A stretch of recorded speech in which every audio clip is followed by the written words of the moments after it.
Good afternoon, good afternoon, morning, evening, everyone. Welcome to Exchange Rates UK TV. It is the 13th of July, 2021, 7:22 p.m. Eastern Standard Time.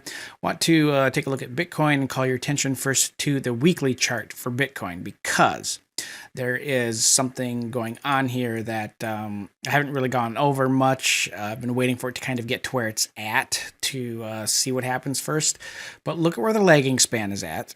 Okay, it is inside the candles, and if we get a close below the low of this candle over here, sorry, the close of that candle. So if we get a close basically below 32,200, that will be the first time that the weekly lagging span or Chiku span has closed below the candlesticks since. That would be back November 19th of 2019. So that's been a while since that has occurred. Now, is that an inherently bearish event? Technically, yes. But I do want to point out that the weekly chart for Bitcoin remains bullish because we are above the cloud. But there's a lot of warning signs here saying that things are about to get pretty ugly. You could see a return to that. If we want to zoom all the way, oh my gosh, I really hate how that volume profile works here. There we go. So going back to the 17th of May, you know what? Let me just get rid of the logarithmic chart, and I hate doing that, but the volume point of control, if we go all the way back to October of 2016, which is kind of when the big expansion move happened, the volume point of control for Bitcoin is at 7,737. Okay. And we formed 3 other high volume nodes here since this run up above that 20K zone. There's that 30K zone that we've looked at. There's another one in the 40Ks and another in the 50Ks.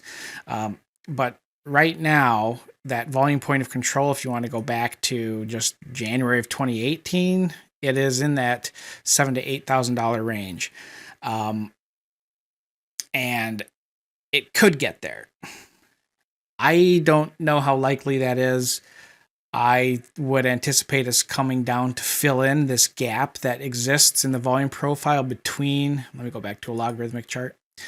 There's a gap that exists between that 32,000 value area and then all the way down to, that 20K value area. That's where, I could see it going down to. But at the same time, the lagging span responds to the same support and resistance levels that price will. So just below where it's currently trading, we do have the Tenkan Sen at 28,900 and then the Kijun Sen at 27,000, which if you'll remember, 24 to 27,000 is a support level that I have identified for Bitcoin for few 3 months, more than that, months now. Additionally, those zones should match up with the cloud, which they do, because the top of the cloud is at 28K and the bottom of the cloud is at 23,200. So the good thing is for bulls is that every week we move on now. As long as we remain above the cloud, the support structure moves up. And yeah, these are cryptocurrencies. So, I mean, there is a little warning sign here for bears because you do see the composite index crossing up above the fast average. That could be a warning sign for bears. But the RSI continues to drift further south here towards that 40 level, and the percent B is in a really weird. You really don't see this that often. It should just kind of want to go one direction south. That it's holding on here kind of should have some bears a little nervous, but otherwise, yeah, that's what I see for Bitcoin. Just it continues to point to lower prices, but the weekly chart does have some support there. Thank you for watching. Please don't forget to like and subscribe.